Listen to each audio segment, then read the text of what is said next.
انبیاء کی ذات ہو یا رسولوں کی ذات ہو، پھر امام الانبیاء کی اپنی ذات ہو، یا پھر رسول اللہ کے آل بیت کا مسئلہ ہو، یا رسول اللہ کے صحابہ کا مسئلہ ہو، یہ سارے وہ مقامات ہیں کہ جہاں عقیدت اور محبت کی جگہ ہے، یہ تحقیق کی جگہ نہیں ہے، یہ مقام ادب ہے۔ حضرت امام ربانی مجدد الفسانی نے لکھا کہ تیمور لنگ بخارا کے اندر جا رہا تھا اور بازار کے اندر گرد و غبار اڑ رہا تھا، تو پوچھنے لگا یہ گرد و غبار کس چیز کا ہے؟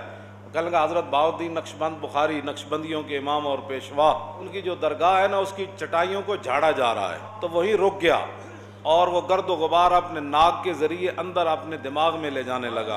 امام ربانی مجدد الفسانی فرماتے ہیں کہ اس ادب کی وجہ سے کہ تیمور دنیا سے گیا تو گرد و غبار فقیر کی چٹائیوں کا، ان کا ادب کر کے ایمان بھی ساتھ لے گیا۔ یہ صرف مقام ادب ہے۔